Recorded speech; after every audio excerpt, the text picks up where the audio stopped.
in 2030, I think, people are going to see that their vehicle allows them to lead a much more integrated life, that the vehicle makes their life easier, makes them more efficient, gives them back some time. And when it comes to technology, so I asked one of my friends who's also working on like self-driving. I'm like, when will be the year when I can just put my kids in the car and the car will take them to school?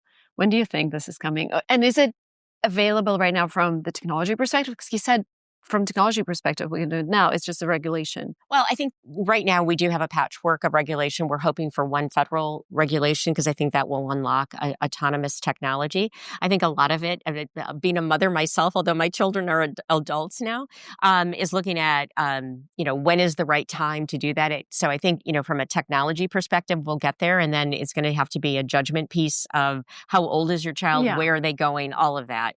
And so, we're on our way to get there. And I think we'll get to a point. I think we need to get to full, as we start with L4 highway, obviously, you're still in the urban areas going to need to take responsibility for driving. So I think that'll happen over time. Okay. Do you have any estimates? Like I said, I'm not predicting anymore. Not predicting anymore. After being in this role for over a decade, I've learned keep advancing the technology, keep surprising and delighting, and don't make predictions. Yes. Yeah. Okay. So we talked about AI transforming the driving experience. Mm-hmm. How is it transforming the production?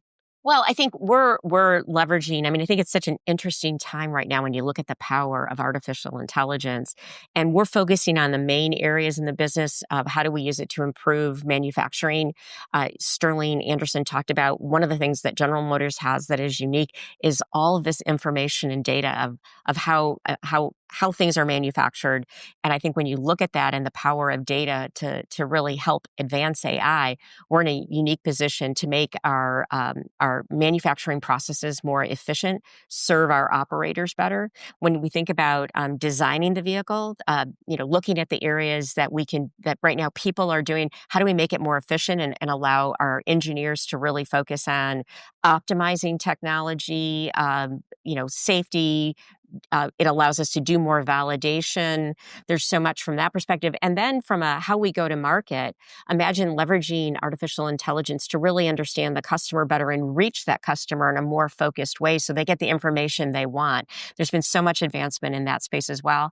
And then lastly, what I would say is also putting the tools in the hands of our employees. One of the things I've encouraged everyone at the company to do is become familiar with it, because it's easy to kind of be a little bit wary of it if you don't understand it.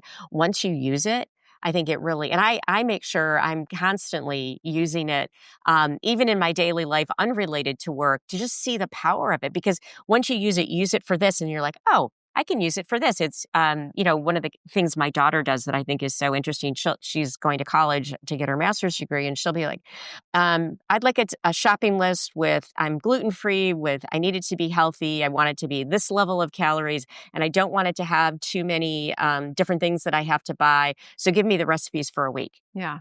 And boom. And she's like, Mom, it's really good and it really works. What's your favorite use case? Just the other day, I've been having some shoulder pain. And so I got the test results. And of course, I get it now on the portal before you have anything back from your doctor. I put it into, this time I used ChatGPT, and it came back and it's like, yeah, you've got a tendon that's inflamed. And of course, it's my mother who passed away many years ago, but she always used to tell me to sit up straight. And some of it is some of my soreness is because of posture. I'm like, okay, my mom, I've got to listen to you. I've got to sit up straight. But I think I never before I would have waited, to hear from the doctor. And I was able to go in and understand what it is and understand what I need to do to alleviate it. So, just a couple of years ago, you would have had to wait for the doctor. So, and then, there's the easy one of, I look in the fridge, what do we have? Okay, give me something interesting Take to a make. Picture. Yeah. Oh, yeah. That's a really good one. Take a picture even more. So then saying, I have this, this, and this. Yeah. I'll do that. Yeah, I do that all the time. What about work processes? What have you optimized with AI for you personally? For me, I think it's how do I, write much more quickly when I'm writing an email, or how do I get information if I want to learn something about a new technology? Just asking the question. So boom, I get the information. I can read it as opposed to having to send it to someone else. Say, hey, can you give me a summary of this? So I mean, just so much more information is digestible. Is given back to you in a very digestible format. I'm using it several times a day, and then also again how I do my work. So what's your favorite app? Well, I use multiple. We have relationships with a lot of companies, so I Got it. literally do. Mhm. There's two AI engines that I use on a regular basis.